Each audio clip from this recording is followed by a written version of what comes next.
boa noite. Estamos aqui para mais uma edição dos Diálogos Indisciplinares. Agora a gente vai tratar o tema música e mercado.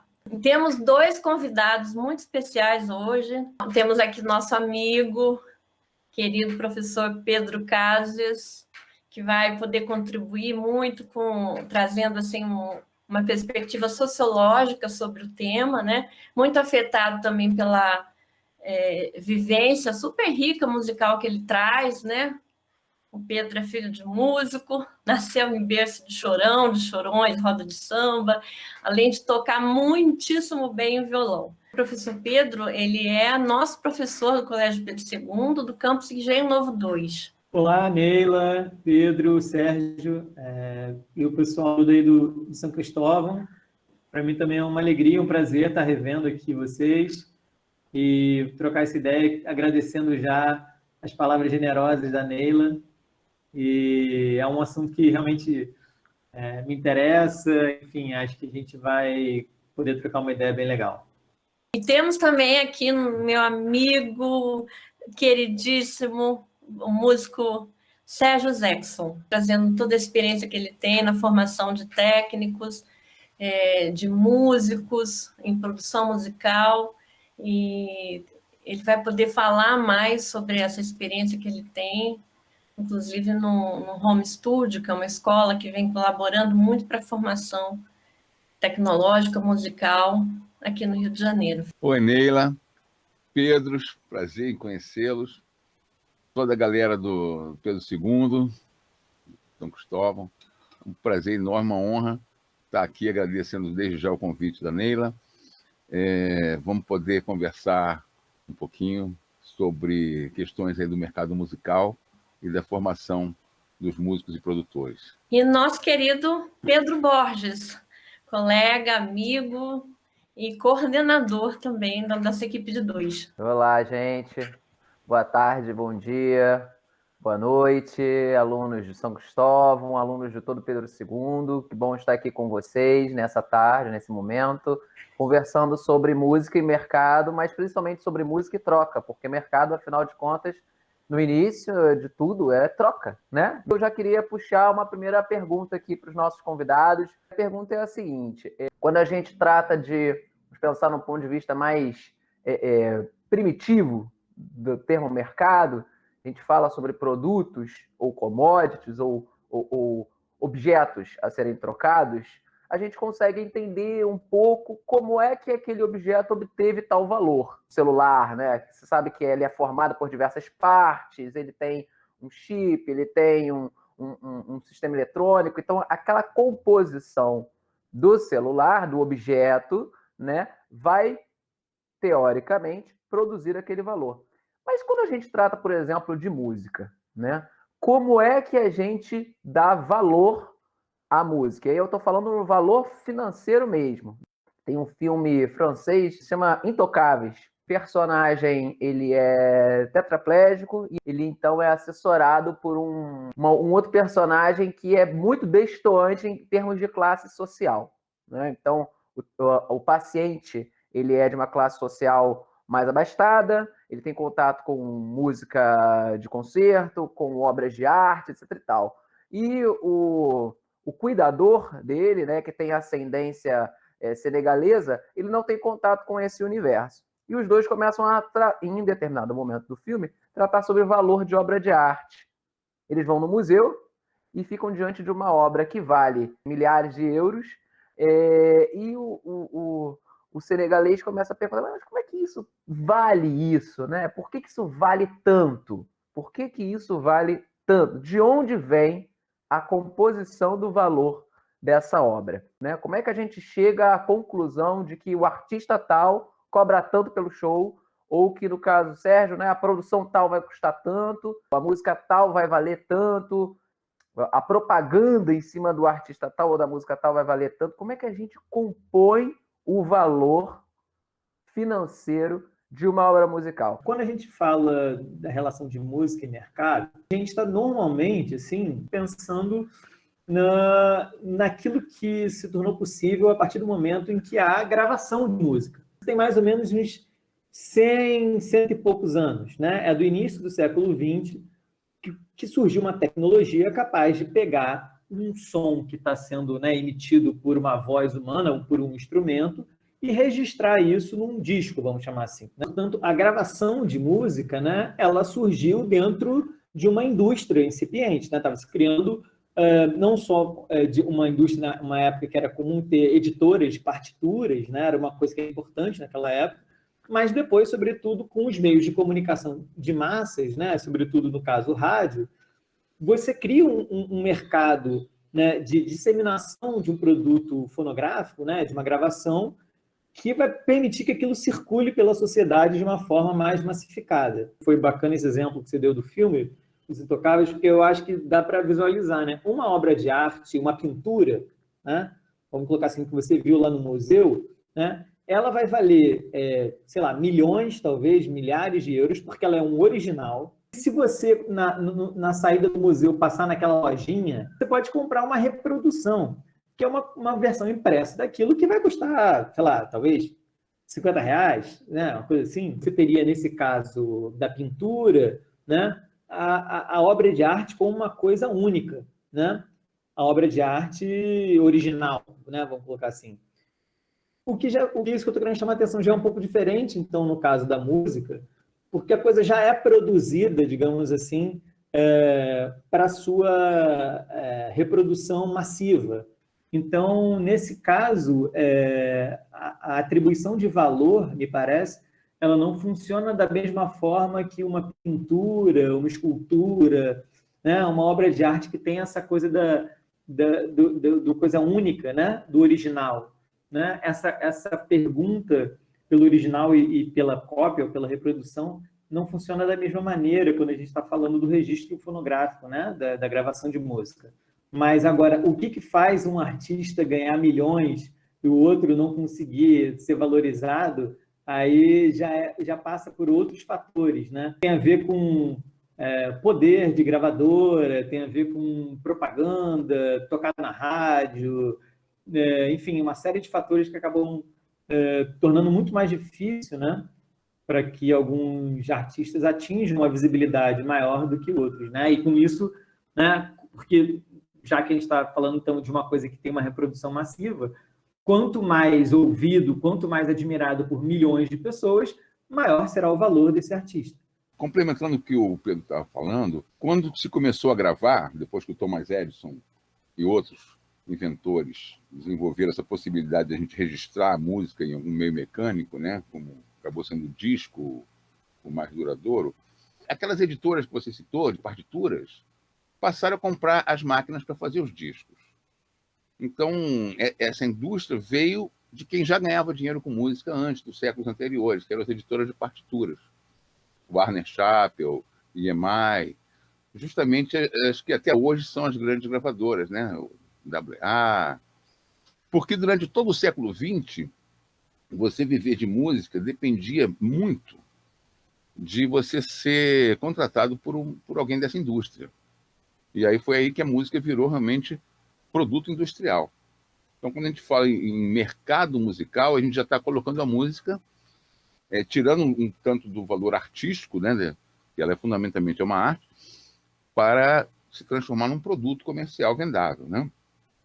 O valor disso, o Pedro tocou bem no assunto, depende de quanto se consegue comercializar as cópias disso, né? Seja em audições no Spotify ou no YouTube, quando se consegue monetizar, até recentemente era a venda de CDs. Tudo isso faz com que a indústria decida. Você tem valor, você não tem valor. A sua música é comercial, a sua música não é comercial. Eu até acho que dentro dos estilos de música que essa indústria prioriza como mais comerciais, aqueles que fazem a música ali dentro desse estilo, talvez eles consigam selecionar alguns que tenham mais valor artístico do que outros. Eu não quero nem entrar na discussão de se um gênero tem um valor artístico maior do que o outro. Tá? Eu não me permito esse tipo de discussão. Eu acho que todos os gêneros têm seu público e alguns você tem que se esforçar mais numa área, né? Estudar a destreza do teu instrumento, por exemplo, as técnicas instrumentais. em outro você se desenvolve mais em outra área, seja na tecnologia ou no apelo popular. De qualquer forma, os gêneros musicais que são investimento dessa indústria são aqueles que ela julga, naquele momento, os mais rentáveis. E aí, dentre esses, aqueles que conseguirem um público maior vão ter um valor infinitamente maior do que um outro ótimo artista que não estava dentro dos padrões requisitados pela indústria naquele momento. O valor de uma música, então, hoje em dia, é muito mais o valor de mercado, o valor que a indústria obtém com a venda dos seus downloads, seus ringtones, ou tudo mais que possa se reverter em dinheiro através da música.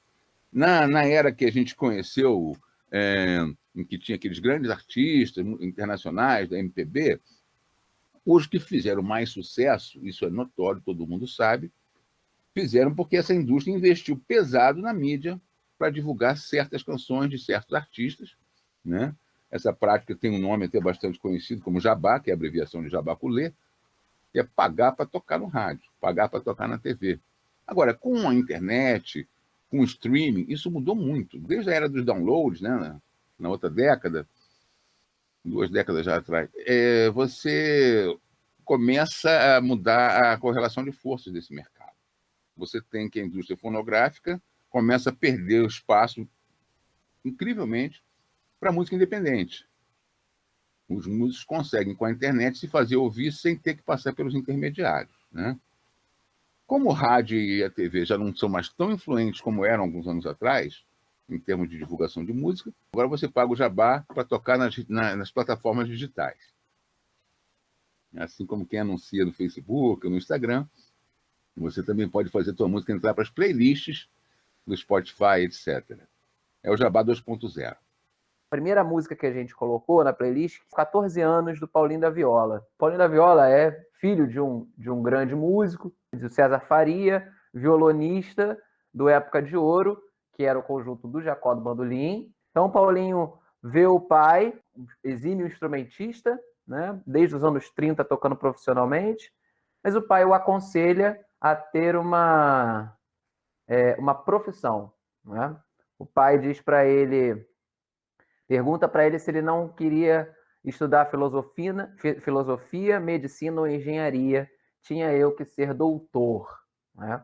Essa frase foi uma frase do Jacó do Bandolim para o César Faria, porque o Jacó do Bandolim fala para o César que ele deveria ter também uma outra profissão além de músico.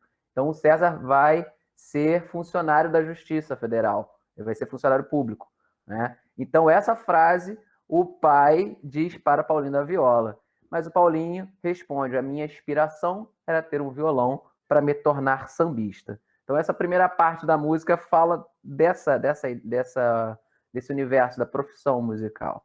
E a segunda parte da música trata sobre os aspectos negativos da venda de uma música, do vestimento de uma música, de uma obra musical entrando no mercado, que é: veja um samba ser vendido e o sambista esquecido, o seu verdadeiro autor. Eu estou necessitado, mas meu samba encabulado eu não vendo, não, senhor. É uma crítica. O samba foi perdido, a bossa nova é uma venda da MPB para as influências estrangeiras. No processo de vender a música, ela perde a sua raiz. O Gil falou, quem tem raiz é mandioca, né?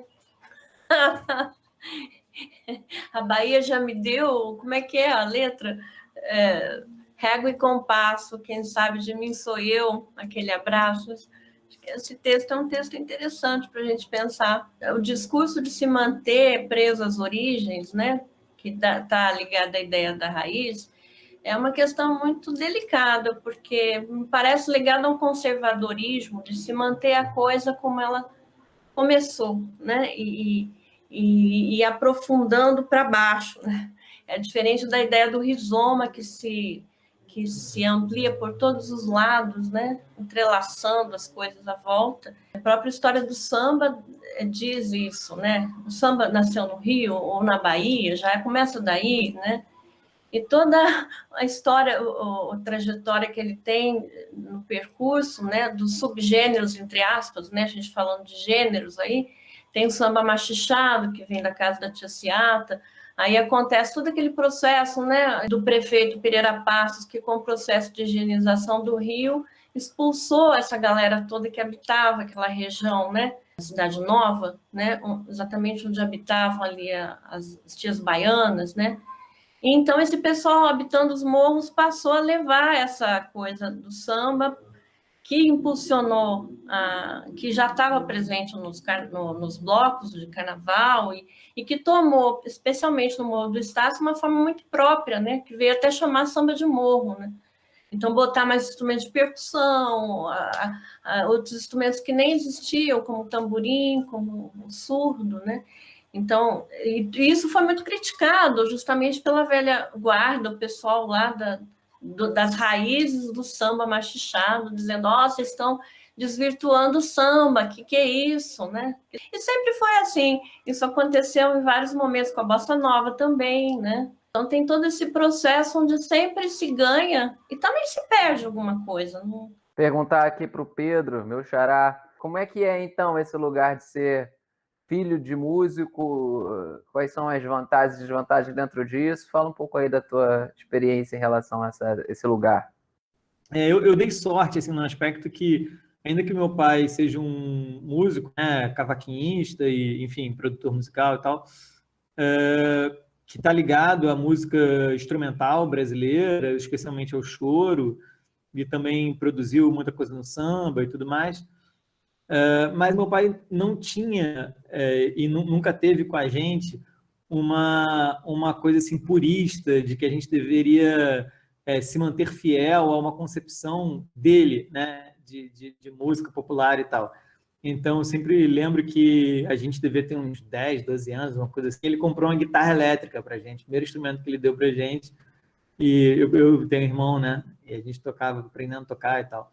Realmente nunca tive uma pressão assim para ter que seguir, sabe? Aquela coisa assim, uma concepção que ele tinha, tal. Ele sempre deixou a gente muito aberto quanto a isso. Criança, adolescente, gostava de ouvir, sei lá, Charlie Brown Jr., sei lá, Raimundos, as coisas da nossa época lá de garoto, assim.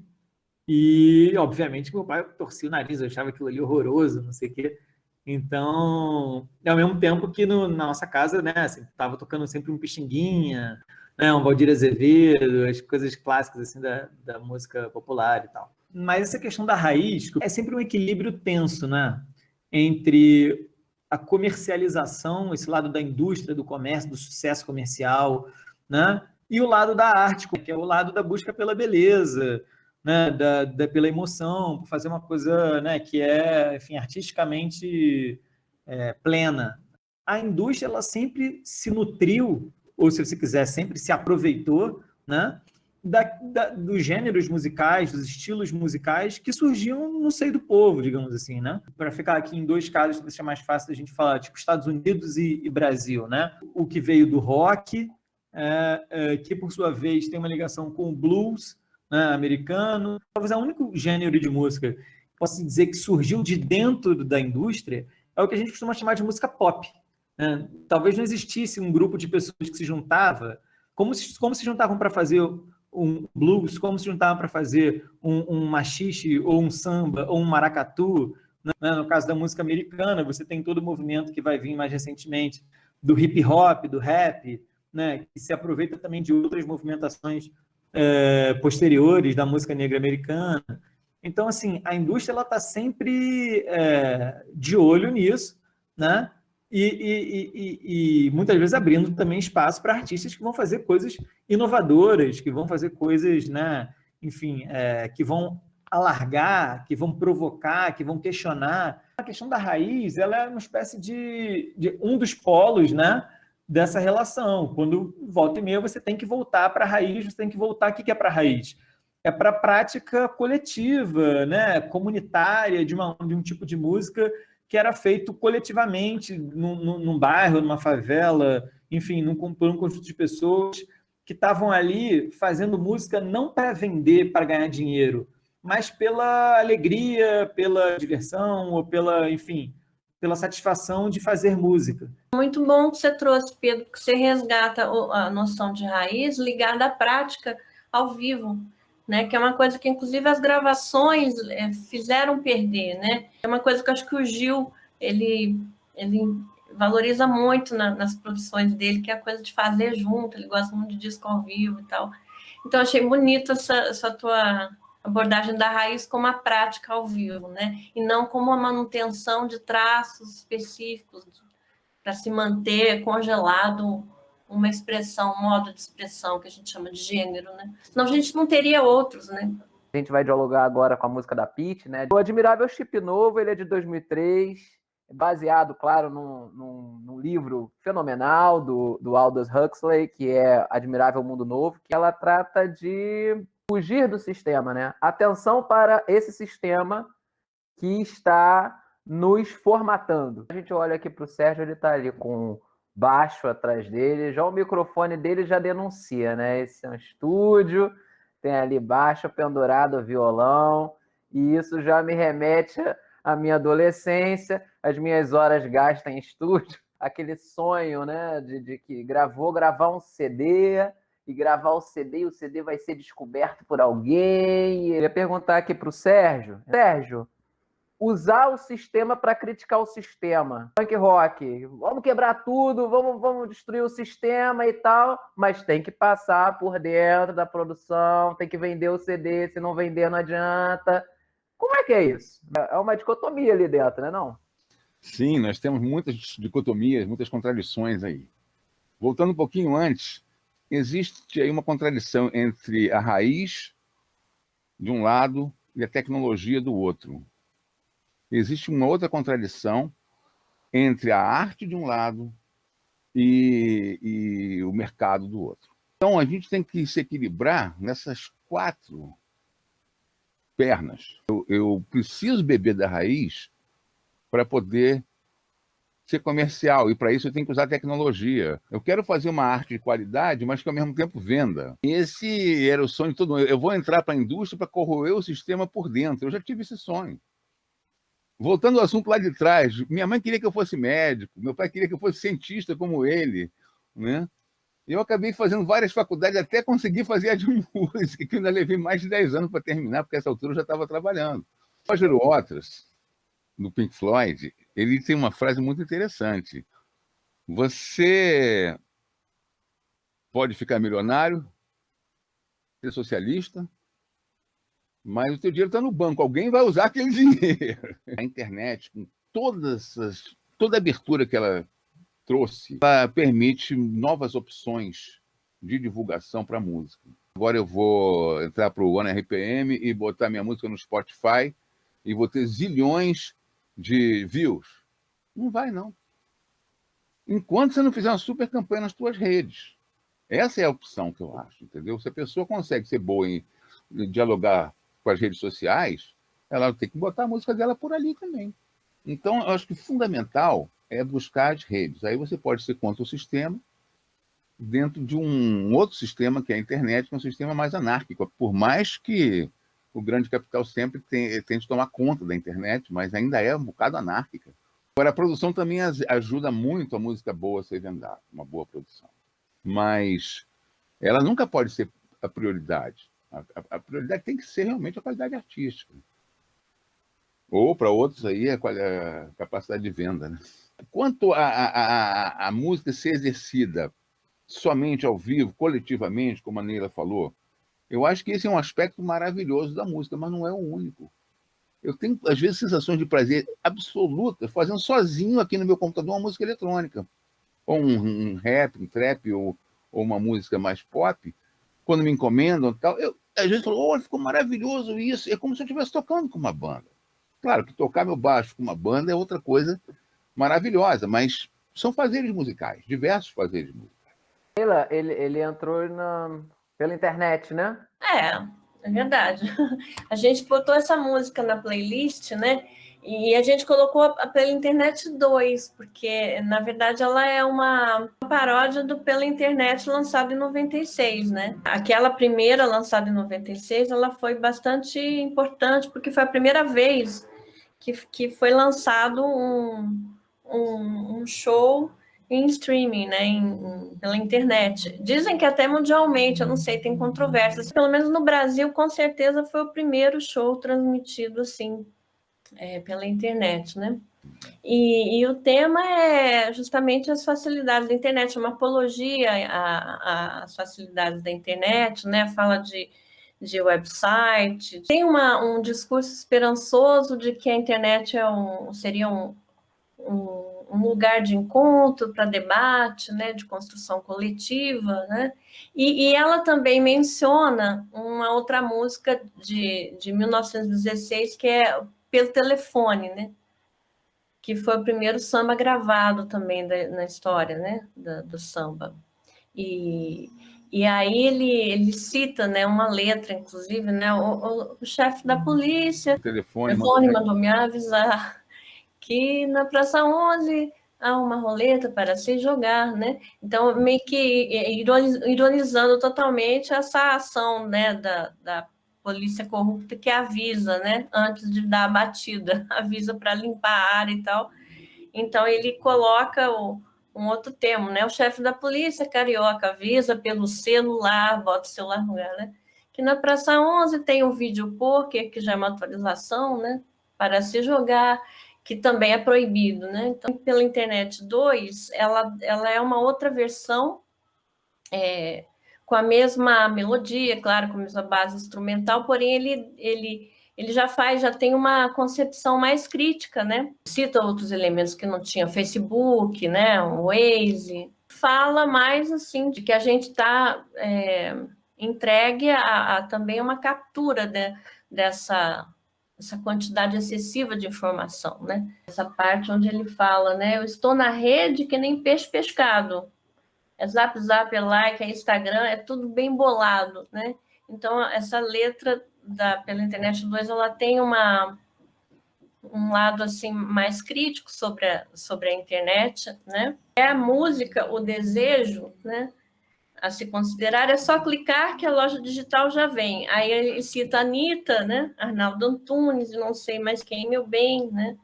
Já Z, quem você possa imaginar, está à disposição. Eu estou preso à rede. É interessante citar esses dois extremos, né? Porque Arnaldo Antunes, né, um cara que fez parte do movimento rock nacional com uma banda como Titãs, que produz letras super assim reflexivas, críticas, né? E depois continuando uma carreira solo dentro de uma linha assim até filosófica dos seus textos, né? Ao contrário da Anitta, né?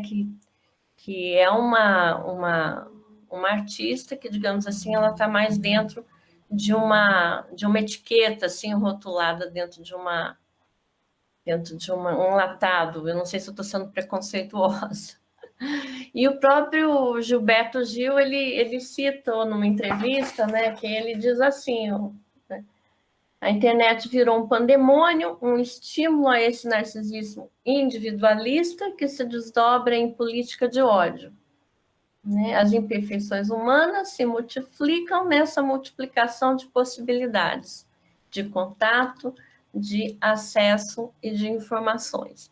Então, essa música, ela, atualizada, traz um outro caráter para aquela que o Gil lançou em 96. E musicalmente também, né? Ela vira um reggae, né?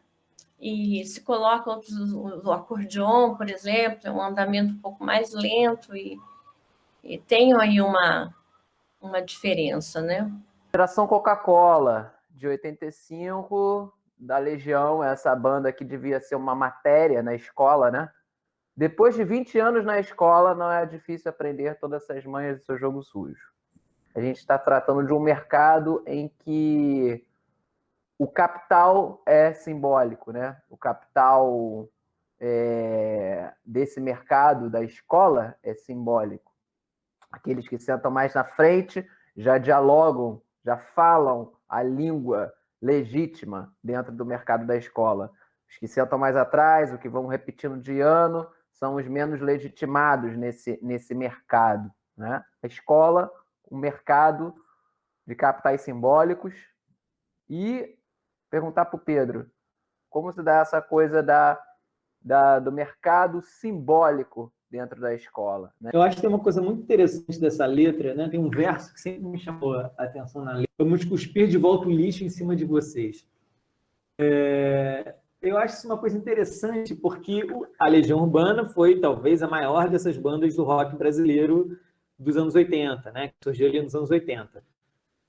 O rock vinha com uma marca, né, da música americana e que se tornou mundialmente famosa, digamos assim, a partir dos anos 60. Foi um centro de muita polêmica, né? No final dos anos 60, chegaram a ter manifestações de rua contra a guitarra elétrica. E tinha uma coisa política ali, né? Debate político de essa cultura americana enlatada, produzida pelas gravadoras e tal, está querendo afastar a gente da nossa cultura popular nacional. E aí surgiu a Tropicália, né, questionando um pouco isso, propondo justamente uma fusão, né, uma mistura dessas coisas, se afastando de qualquer purismo, de qualquer perspectiva de raiz, para lembrar o debate que a gente estava fazendo, né? Então, um pouco depois, nos anos 70, já tem muitos artistas brasileiros que experimentam com a linguagem do rock para diferentes caminhos, né? Seja para o rock progressivo, que tem uma coisa mais instrumental, mais densa, assim, mais cabeçuda, digamos assim, até uma coisa mais que vai para o Roberto Carlos, Jovem Guarda, né? Uma música mais, né, do rock mais chiclete, né? Aquela coisa que tem um refrão fácil ali, que pega e tal. Quando a Legião Urbana transforma a geração Coca-Cola numa espécie de um hino, né? Ele estava falando um pouco assim, a gente já passou a nossa juventude consumindo, né, esse lixo, entre aspas, cultural produzido pela indústria, né? Mas agora a gente vai cuspir esse lixo de volta em cima de vocês, como quem diz assim, agora a gente vai fazer rock e vai fazer um rock de protesto, um rock que canaliza, né, um sentimento de revolta, de rebeldia, né? Quando você falou da música da Pitty, que é meio que, né, usar as engrenagens, digamos assim, da indústria para expressar uma agressividade, uma revolta contra o conjunto, né, do mundo que a gente vive, né, da forma como as coisas funcionam, né? Na questão da escola, eu lembrei, na verdade, um pouco lá do 14 anos, que teve um aspecto que a gente acabou não falando tanto, que era um pouco isso, né? Tinha eu que ser doutor, na música da Paulinho da Viola, mas a minha inspiração era ter um violão para ser sambista, né? Aí tem uma questão do que é valorizado pelo sistema de ensino, né? Que tipo de saber, que tipo de prática, que tipo de conhecimento é valorizado, né, no nosso sistema escolar.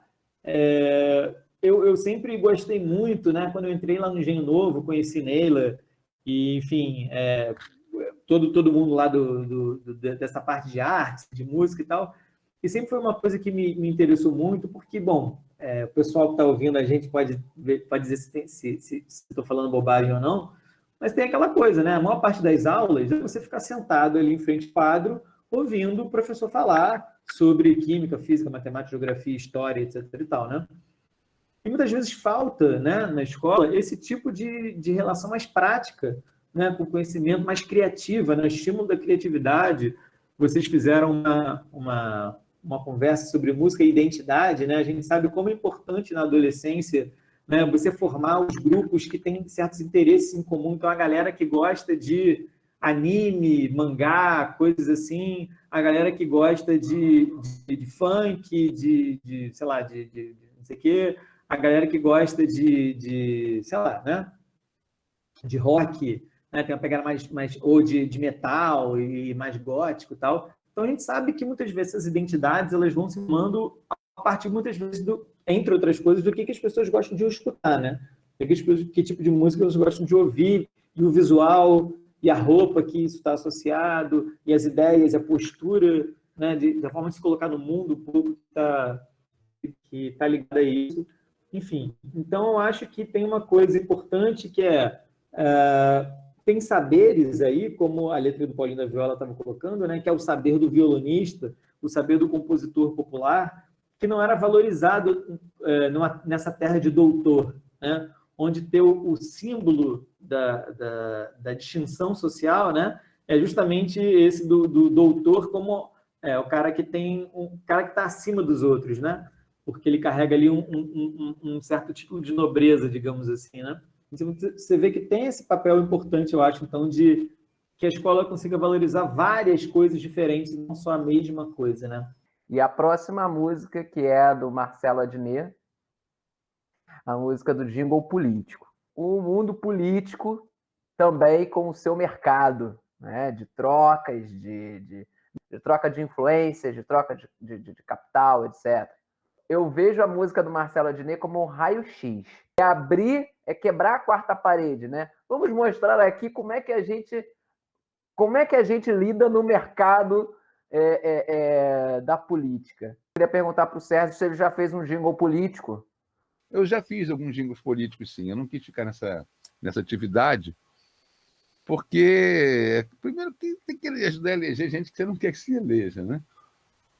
Segundo, que eu teria que me especializar e aí estudando, tendo algumas grandes dicas com profissionais da área. O que interessa mesmo é o número do candidato, entendeu? O Marcelo Adnet, nessa música Jingle Político, tem uma hora que ele fala: agora vai buscar o número para o eleitor. Número, bota 5 vezes. Uma vez eu fiz um rap enorme para uma candidata, essa não se elegeu. E aí mostrei para um deputado do partido dela, que se elegeu, também tinha feito o jingle dele. Aí ele ouviu aquele rap enorme e falou: olha, só interessa mesmo na hora que fala fulano de tal, número tal. O resto é papo furado. Um candidato foi eleito com o meu jingle e durava 3 segundos. O tererê e o nome do cidadão. E o cara foi eleito com aquilo ali. Acho que os funkeiros gostaram. Teve outros utererês que ele escolheu aquele que eu tinha feito, tinha mais cara de funkeiro, entendeu? Tinha outros mais estilo pop, assim, que ele cortou. Mas, assim, já teve escola de samba, teve de tudo, né? 2 pessoas tendo que virar uma escola de samba quando ainda não tinha sample de escola de samba, não era muito fácil. A música, para publicidade, de modo geral, não só para política, tem toda essa questão, se discute, porque a ética, porque eu vou vender um produto em que eu não acredito. Bom, a gente faz isso o tempo todo em qualquer profissão, né? Ou quase todas.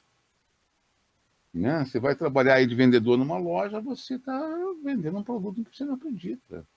Como eu gosto muito de fazer trilha sonora, e o mercado maior que tem trilha sonora no nosso país é a televisão, então eu sou obrigado a fazer isso também. Não é que eu sou obrigado, então eu me proponho a fazer isso também.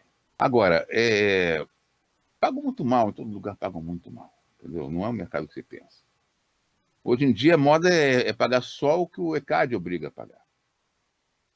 E as empresas ainda dão um jeito de ficar com a parte disso.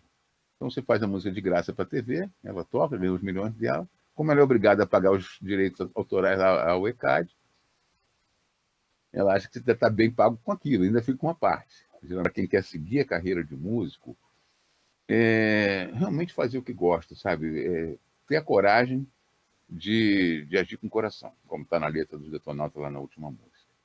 Coragem é agir com o coração. Tem um verso meu naquela letra, certo? O amor é o último, né? Eu não sei se é piegas ou não. O amor é a única revolução verdadeira, mas eu acho que as coisas feitas com amor vão mais longe. Entendeu? Tem um vídeo que vendia até na banca de jornal, daquela série Classic Albums, que era do The Dark Side of the Moon, do Pink Floyd, e mostra toda a feitura daquele disco, com as imagens da época. E você vê o tamanho do amor das pessoas para fazer aquele trabalho, entendeu? Para passar toda aquela ideia daquele disco. Eu vou te falar, eu tinha 13 anos quando esse disco foi lançado, tive esse privilégio. Onde eu morava, eu fui o primeiro a ter esse disco, inclusive, no The Dark Side of the Moon. E, cara, vocês não conseguem imaginar o impacto daquele disco. Nesse filme tem um comentário do guitarrista, né, do David Gilmour. Eu queria ter tido a experiência de ouvir esse disco pronto pela primeira vez. Ele não teve essa experiência, ele estava lá fazendo. Eu tive essa experiência. Eu entendo bem o que ele quis dizer ali, sabe? Eu acho que se o músico faz o trabalho dele com amor, com vontade de fazer uma coisa boa, não precisa ser bonita. Às vezes o cara quer fazer uma música feia de propósito, tem esse direito também. Mas uma música com sentimento, uma música, né, que passe o que ele quer passar, eu acho que ele pode agir em qualquer área. Ele pode se dar bem.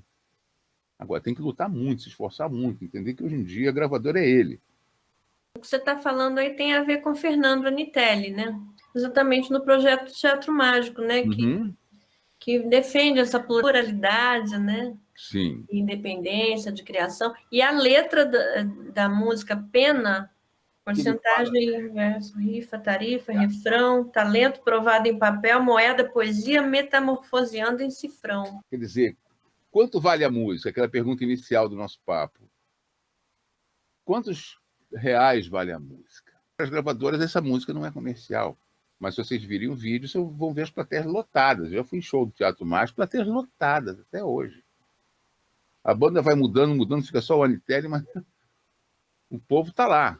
Todo mundo cantando na ponta da língua as letras das músicas de uma banda totalmente independente que surgiu na internet. E esse fenômeno da plateia segurar esse sucesso, né, que não é muitas vezes bancado pela gravadora, porque ela acha que ela tem o poder de botar o cabresco, né, e indicar o que o público quer, está ligada à cabeça suína. Tem uma coisa que eu acho interessante, que aí é bem nesse papo que a gente está tendo, né? Porque o Los Hermanos foi uma banda que teve um grande sucesso logo no seu primeiro disco, né? Que era aquele do Ana Júlia. Só que se você ouvisse o resto do disco, era um disco de música hardcore, né? Destoava bastante do sucesso de Ana Júlia.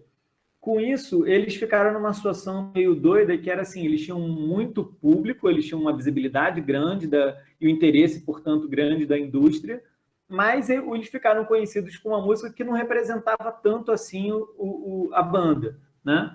E aí eles foram fazer o segundo disco do Los Hermanos, depois do sucesso do primeiro, que foi um disco chamado O Bloco do Eu Sozinho, e eles tiveram uma série de questões lá e problemas com a gravadora, justamente por conta dessa eterna questão, né? Eles queriam um outro sucesso do tamanho de Ana Júlia, né?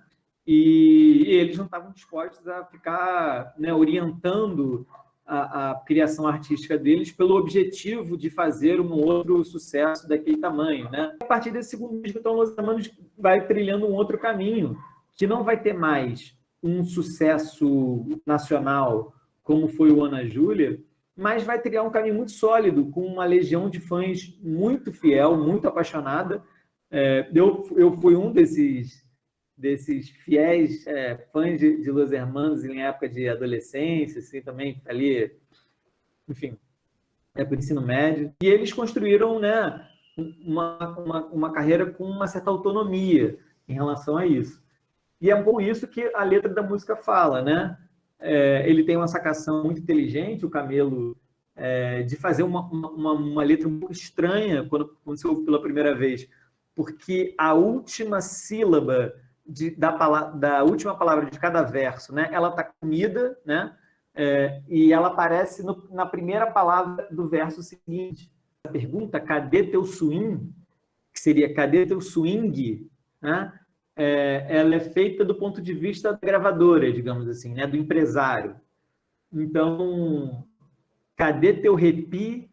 Quem é teu padrinho? Onde é que tu cadê teu swing? Né? Então, é um pouco a sacada aí do Camilo para fazer uma letra diferente, né? Então, é como se fosse o empresário perguntando, tipo, pô, faz uma música mais dentro de certos padrões vendáveis, né? Um pouco mais ou menos isso, essa voz que fica perguntando quem é você, faz direito, né? Não fica inventando muita moda, faz aquilo que dá certo, que vende, né? E o refrão é uma resposta a isso, né? O refrão é uma resposta que é guilhotina, eu que controlo o meu guidon com ou sem swing, que é um pouco essa questão de não vou me dobrar, vou fazer do meu jeito, eu quero controlar o meu guidon, portanto, significa que eu quero ir para onde eu quiser e não vou ser orientado, controlado pela gravadora, digamos assim, né? É muito importante que cada músico, cada artista, mesmo independente ou não, que ele não introjete essa guilhotina, essa mentalidade da gravadora cercear a criatividade e passe ele próprio a se cercear, a se censurar para fazer uma música que ele considera que vai ser mais comercial. Eu vejo hoje muitos compositores e bandas se cerceando na sua criatividade, já buscando o que faria sucesso. Sucesso é quando você faz a coisa com o coração. Olha o Dark Side of the Moon. Lembrei também do Sgt. Peppers, outro também que tem super ponto fora da curva, né? Foi proibido pela BBC. Pois é. Muito parecido com o que aconteceu, guardadas as proporções com Los Hermanos, né? Beatles construíram uma carreira dentro de um estilo pop. Em algum momento, pô, parou, não, peraí, somos músicos, olha aqui o gênio que é o Paul, né? E aí ele consegue mostrar que tudo que ele consegue fazer, né? O mais bacana, Pedro, é que o próprio produtor deles é que incentivou isso. Quando eles param de fazer shows, eles desistem de fazer shows, foi justamente quando surgiu a gravação em 4 canais. E aí o produtor falou, agora vocês vão poder fazer a festa dentro do estúdio. Aí foi aquela fase riquíssima que foi inaugurada justamente com o Sgt. Pepper's. Isso criou ali a ideia de álbum conceito, né? Um disco que vale mais pelo todo do que pela soma das partes. Acabou o álbum? Você acha que acabou o álbum? Não, eu acho que o álbum agora é uma lista de músicas no Spotify. Que a pessoa pode sentar para ouvir todas se tiver tempo, ou de vez em quando ouvir uma ou outra. Quantas vezes eu tento botar um álbum para tocar e acabo ouvindo só as que eu quero, ou as que deu tempo de ouvir? Álbum é um formato, as pessoas precisam entender que não é uma forma artística como, por exemplo, a sonata ou a sinfonia, ou o rondó. O álbum é uma forma industrial. O disco de vinil, que surgiu há uns 60 anos, mais ou menos, ele comportava 23 minutos de cada lado. Do outro lado tinha mais 23 minutos de música. Então a gravadora obrigava por contrato os artistas e bandas a fazerem aqueles 40 e poucos minutos de música. Depois veio o CD com seus 74 minutos. Aí o pessoal podia fazer ainda maior. Agora tem a internet, aquelas listas, né? Spotify, Deezer, etc., Apple Music, YouTube. Você ouve o que você quer, você não é mais obrigado a comprar aquela venda casada, né?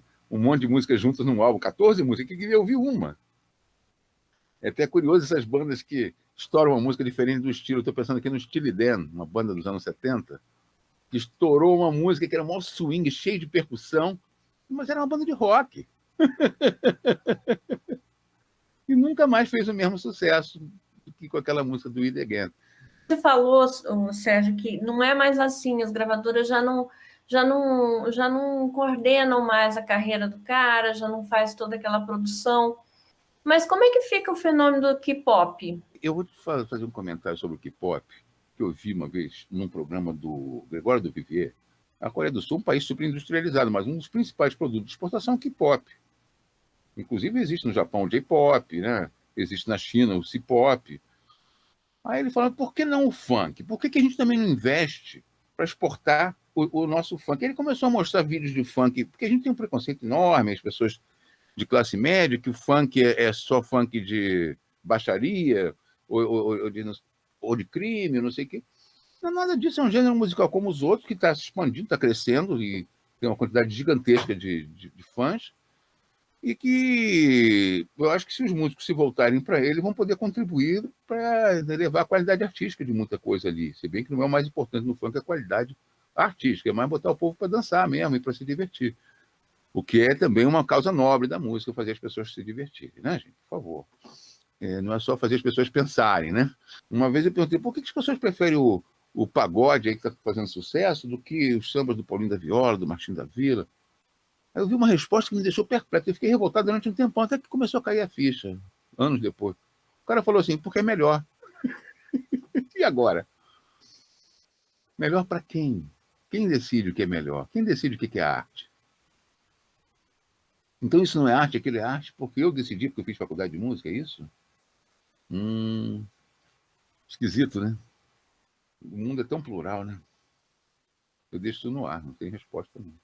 Não me parece que tenha que ter resposta, mas o caminho é esse daí, o que você falou. Quem está dizendo, né? Quais interesses estão envolvidos nisso daí? Porque tem um interesse em dizer, por exemplo, quando a gente fala Anitta, né? Tem um interesse para além da veiculação da música da Anitta, tem interesses na veiculação da marca Anitta. Como a marca Beatles, etc. Como a marca Beatles, perfeito, como a marca Beatles. Né? E essa marca, ela tem um território no qual estão posicionados diversas outras coisas além da música. A música talvez esteja ali mais ou menos no centro, mas tem diversas outras coisas que circulam aquilo, né? E aí eu vou ler para ti uma notícia do G1 de mais ou menos um mês atrás. A gente falou sobre Girl from Rio na música Identidade, mas tem uma notícia interessante do G1, porque quando foi lançada a música, Girl from Rio não foi colocada numa das playlists mais importantes do Spotify, que é a playlist a playlist almejada para dar o up. Aí eu cito o artigo, né? Em Girl from Rio é a maior do Spotify, com 27,7 milhões de seguidores, a Today's Top Hits. É tão importante que tem a supervisão pessoal do chefe de hits globais do Spotify, Ned Monahan, como ele contou à revista Variety em dezembro de 2020. Ned disse ao site que o processo de escolhas das faixas é totalmente editorial, baseado em uma mistura de importância cultural e de expor pessoas a novas músicas. Ele diz que é um sistema de indicações online para isolar os curadores da pressão de gravadoras e de artistas.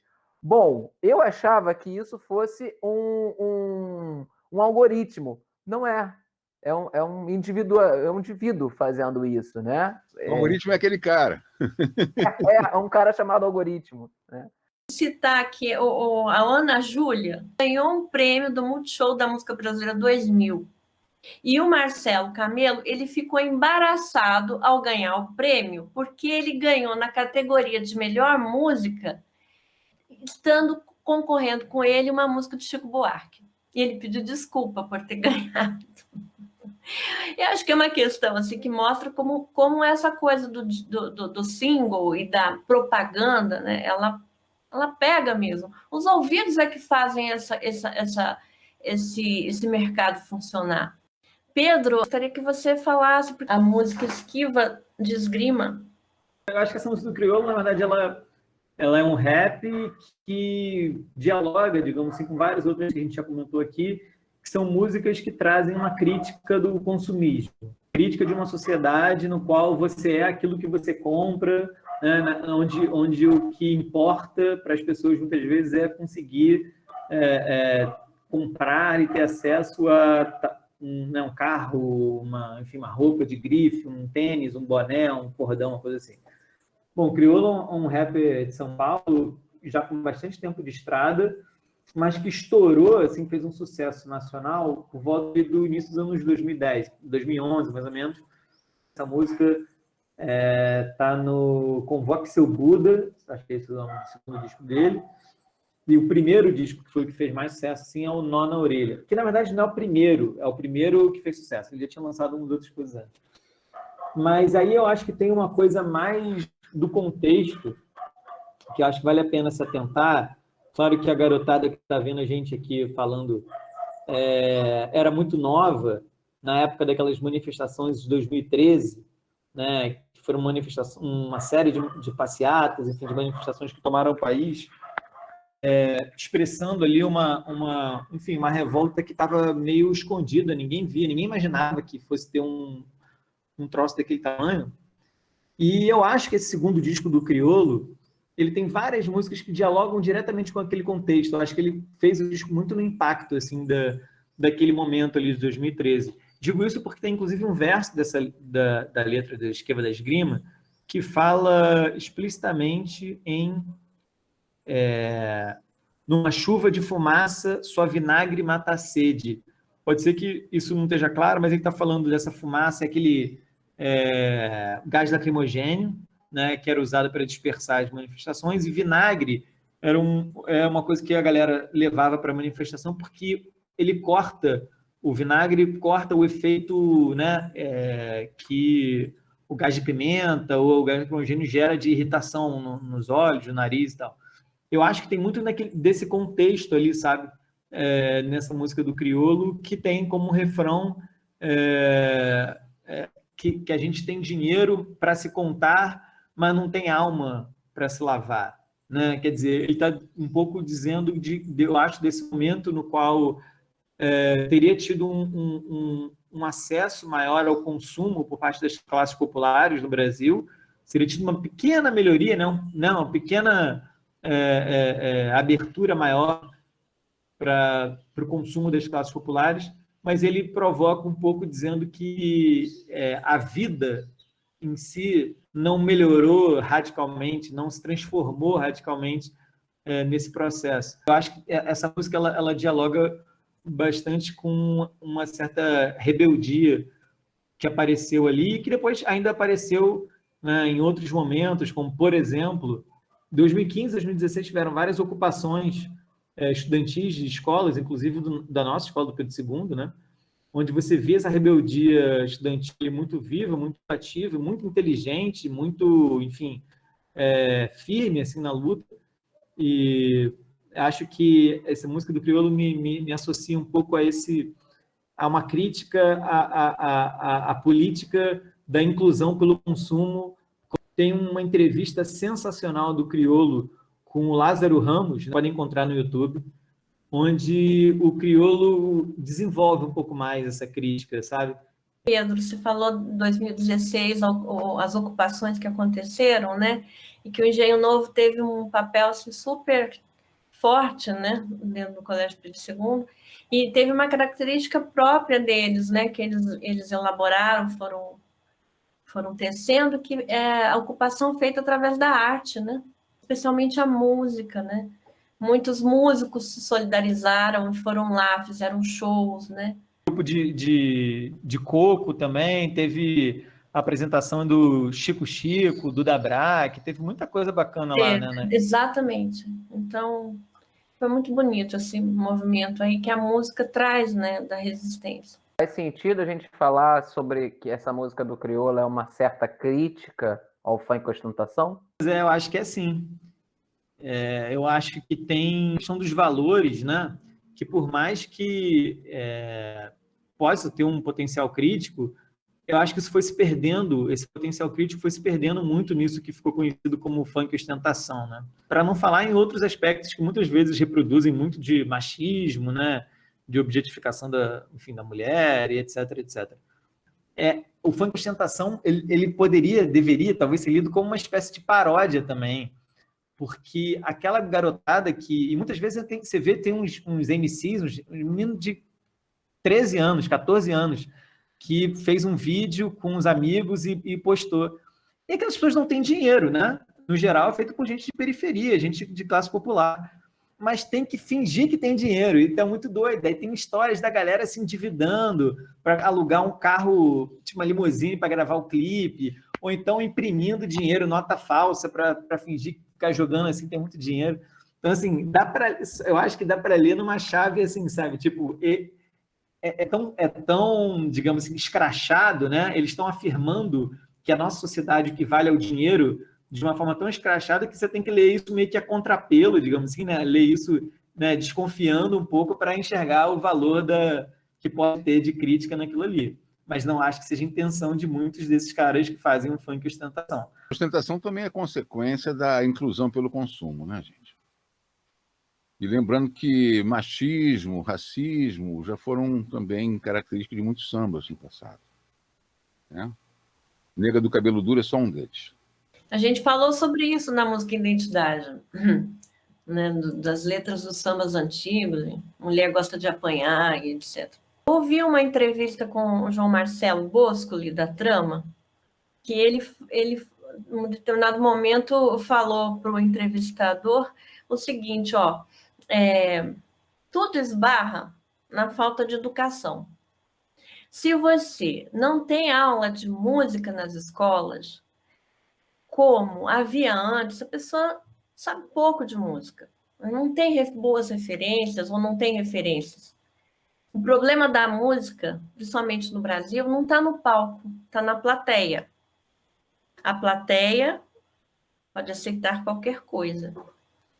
E aí ele completa com uma coisa que eu acho bem interessante, que quase parece díspare ao que ele acabou de dizer. A criança e a plateia têm algo em comum. Ela não sabe explicar, mas ela sabe sentir.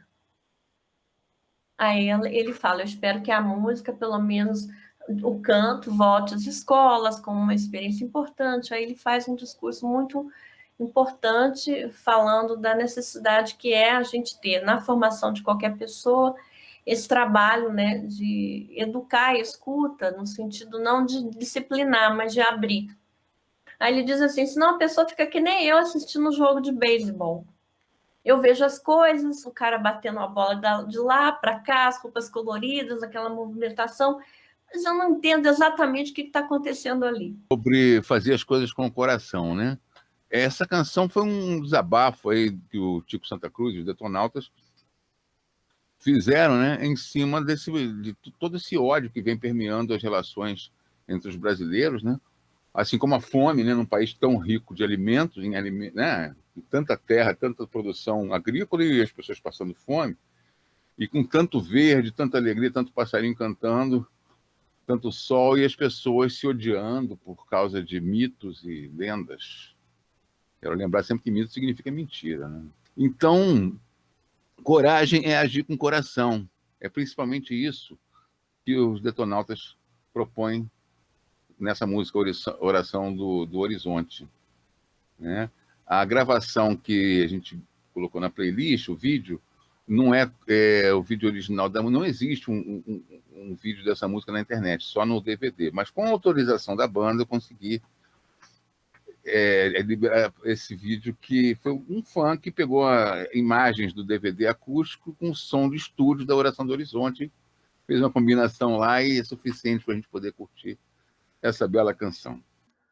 Terminamos aqui, então, os diálogos indisciplinares com muita indisciplina, né? Muito obrigado, gente. Encontramos vocês em breve, presencialmente, com certeza. Valeu, galera. Valeu. Abraço, saúde a todos. Tchau, Neila, Pedro, Sérgio, prazer aí, Tchau, valeu. Pedro. Prazer, Valeu. Pedro, Neila. Valeu, Sérgio. Obrigada. Tchau, Até tchau, mais. tchau.